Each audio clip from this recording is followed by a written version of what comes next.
Hello there, it is Dream, and today we are covering some of the most frequently asked questions I get when I'm streaming this game, namely, what am I supposed to be doing with my daily stamina, how do I progress in the game, and basically what is my target goal for current mid-game trying to get into endgame? What am I focusing on, what should my priorities be?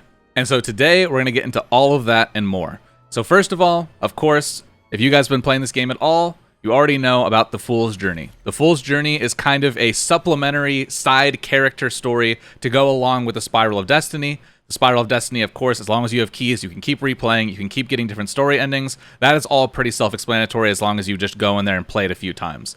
However, for the Fool's Journey side, a lot of this stuff is level locked. It's locked behind your Voyager level. And the way that you get Voyager level in this game is basically just from doing your dailies, from doing missions that give you Voyager EXP, and from spending your stamina. So every single day, you cap out your stamina up here in the top right, 240 every 16 hours. That means the game wants you logging in every 16 hours to go dump your stamina, which sounds simple enough, but I think a lot of people are confused about how to efficiently dump that stamina, and they feel a little bit worrisome that they're using it wrong. So I'm going to talk about how to do that today. So every single day, once you've progressed in Fool's Journey far enough, you will have all of these unlocked. If you do not have these unlocked yet, then basically your number one priority is progressing through the Fool's Journey. If you are level capped, then that is when you come over here, spend some stamina, and you go right back to it. Once you have all of this stuff unlocked, this should become your new priority, and all of your extra EXP should go towards the Fool's Journey. So now I'm going to talk about all of these in the order in which they are the most important. So you've probably heard that there is a way to farm the dupe shards of legendary characters in this game daily, and that is this, memory retrieval. And so every single day, the very first thing you should spend your stamina on, as long as you're not about to hit a breakpoint, and a breakpoint meaning the next level 10 threshold of your Voyager level. So if you're like level 29.5 and you're going to hit 30 by spending your stamina for today, I would hold off and get your daily use out of the next one, since you will unlock it when you hit that level 30 threshold. So, assuming that's not the case, your very first stamina every single day, and the thing you need to make sure that you get done every single day, is your memory retrieval. This will give you shards of your legendary characters so that you can build them up and star them up as if you had pulled dupes of them. My recommendation is to hard focus on 2 characters that you think are the strongest in your roster that need to get to 3-star the fastest. You can look at each of their traits on their character page and see kind of where their individual breakpoints are, but there are also guides on the Reddit and other places where you can look up where your character stops. Usually it is 3 stars or 4 stars depending on the unit. Going all the way to 5 stars is much, much harder if you have not pulled the dupes of the character. I think if you do this every single day with one of those characters and you're trying to go to 5 stars, it takes something like 3 whole months to complete a character. Whereas getting to 3 stars and switching characters, you can get a lot more characters into their strong zone quicker doing that. So every single day, you're going to come in here, and while you only have access to 4 to 6 shards, you are only going to put in 2 units. So your 2 strongest units. For mine, I chose Cole and Gloria. So for the entire time through level 10 through level 30, or through level 39, I should say, I was putting both of them into these runs every single day. And then now that I'm level 40 on my account, I get access to 7 shards a day, and presumably over here will be 8 and here will be 9. So once you get to this point, this is where you start putting 3 characters in, and early on during this stage, you will split them 2 shards, and one of them will randomly get 3 shards. And then for this one, once you get to level 50, I assume it will be 2 shards, 3 shards, 3 shards. And then eventually, once we are level 60 and we are endgame, all 3 characters will be getting 3 shards a day. So you want to make sure you're doing this. This is basically how you star up your characters and make them very, very strong through their passives. So that is the number one most important thing. Another quick note I want to make here is you see here at the top right, I have 0 out of 1 attempts. This means I already did my clear for today. Some of the stages, the weapon stage and the memory retrieval stage, are 1 attempt per day for your non-first clear. So today I hit level 40. Knowing that I was going to hit 40 today, I did not do my memory retrieval first, I did it last. So my first clear of this rank 4 cost me stamina, but it did not use my attempt. That means immediately after getting my first clear of 4, I was able to use my attempt and get 2 clears of 4 today. So I got these 7 shards twice today. And so that applies to every single thing that has an attempt or an extra bonus. So if you get a new level of Radiant Foraging and you do it for the first time, that is not going to use your daily extra bonus. You can still use that on the highest stage that you've cleared once you are caught up to the highest difficulty you can currently do. Also, while we're on the topic of first clears, you're going to be wanting to do them every single time you unlock a new difficulty that you can beat. You can go in and try, and if you lose, it only costs you 1 stamina, so it's not that big of a deal. But usually these ones are pretty easy once you hit the level threshold if you've been keeping your characters up to pace. So when you get a new one, you're going to want to do it. And the reason for that is because we have this thing, the Voyage Momento. These are basically a guide of like, hey, these are the things you could be doing or the things you're going to be doing next once you hit the next threshold. So you're going to want to do all of these green quests. These green quests auto-complete these blue quests, basically giving you all of these rewards without having to specifically do these missions. If you click on the progress thing here, it says completing developed quests will automatically complete your resource quests. Resources are the blues, so don't worry about those. Do all your greens when you're able to. So like I think when I first got this, I wasn't even able to rank 8 any of my characters yet, but once I hit 40, I was able to, and so I immediately went and completed all of these greens, which then gives me my purple quests, which are to do the first clears of the next set of everything in the Crossing Worlds. So you can see here, I also just have 2 more star trials left to do. I will complete this level of progress, I will get the reward, I will get a fake hull dupe, and I will get all of this juicy Voyager EXP, taking me on to the next page where I will get more quests and I will continue on the same thing. I'll do all my greens and then I will do all my purples, collecting all of my blue rewards for free. So that is why you're going to want to keep on doing your first clears of everything, along with the first clear rewards just being much greater than even the daily bonus rewards, and the first clears for some things giving you random weapons and random trinkets. So basically, you're going to want to come in here, you do your memory retrieval for the day, and then I basically just go from right to left, going down the line, doing my first clear of everything, getting my extra bonus. Next, I want to talk about the weaponry trial and the turret residual. Now, I don't think the Voyage Momento itself asked you to come in here to complete like these purple quests. However, these challenge quests down here do ask you to come in here and do these. So you can see here that I have completed all of my 45 for the weapon trial, but not all of my turret residuals, because during the weekend I was working on my weapons. But basically you can see there are more quests down here that give you more rewards, and so these are why you're going to be wanting to do your first clears of everything, along with, again, the bonus rewards you get, a random legendary weapon or trinket or turret as you go, along with a lot of mats to help upgrade them. Outside of the first clears, though, this is something that you're going to be wanting to put your attention to once you reach mid-game as you're going to end-game. As your account gets stronger, as you become level 30, level 35, somewhere in the high 30s is where I recommend really getting into this, outside of just doing your easy first clears as you're learning it.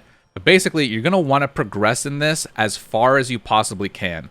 And the reason for that is if you can beat the level 50 weapon trial, which is very, very possible in the early 30s, and then very, very easy, in my opinion, in the late 30s, if you are using a thought out strategy and composition.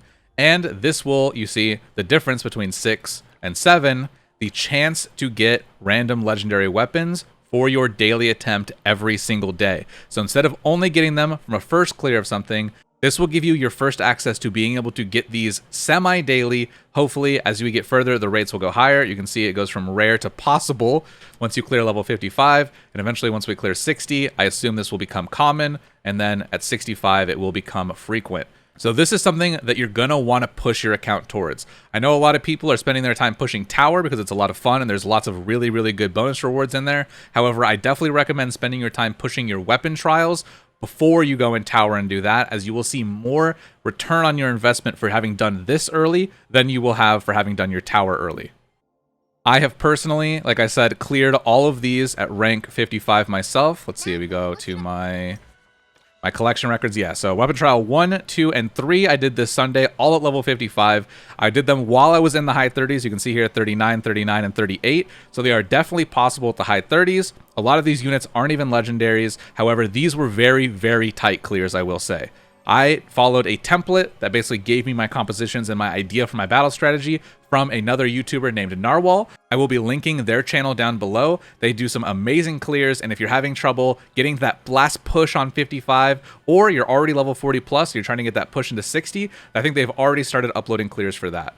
So if you need help with that, I will recommend them. Again, they are down in the description. Go check them out for sure. So once you've pushed this, you basically start getting able to get random weapon drops. I have not been lucky enough to get one for my Sunday clears or for my Monday clears, but I'm happy that I can at least gamble every single day with my stamina and eventually start getting all of the rest of the weapons that I have not gotten from my first clear rewards from other stages or other parts of the game. And so same for your Terrat residuals. You're going to want to come in here. You're going to want to prog as far as you can comfortably.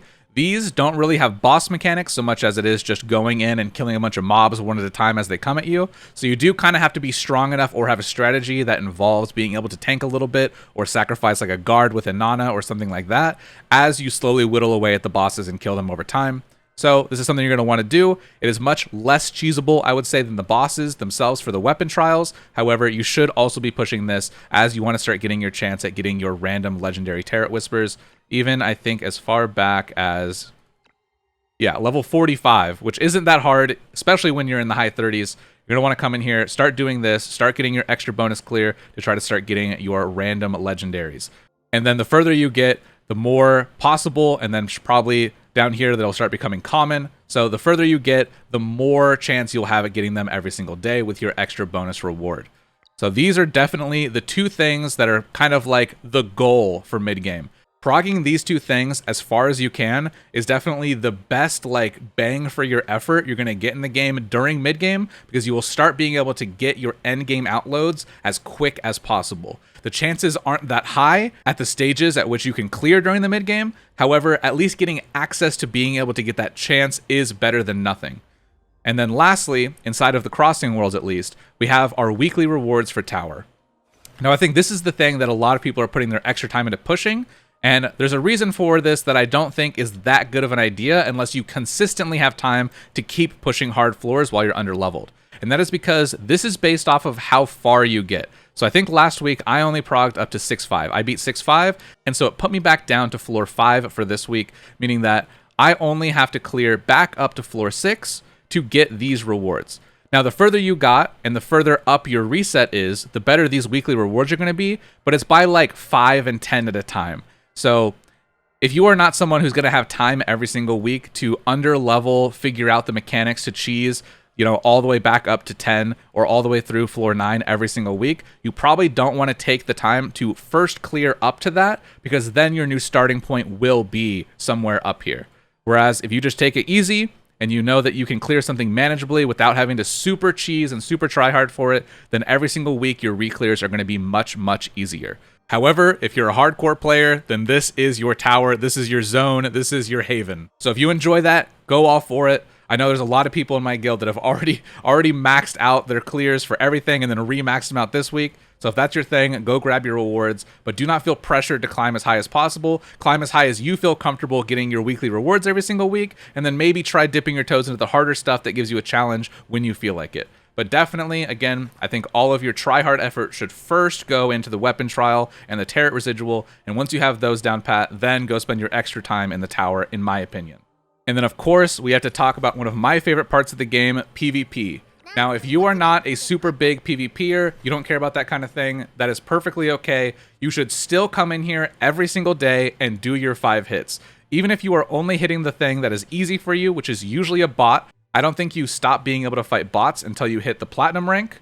So until you're all the way up here, you basically get 5 free hits that you can do on auto, under your easy banner, or even sometimes under your common banner. So definitely do those, because you get these activity points, which give you these activity rewards, Terrats, weapons, a Castilla's in here, right here, yep.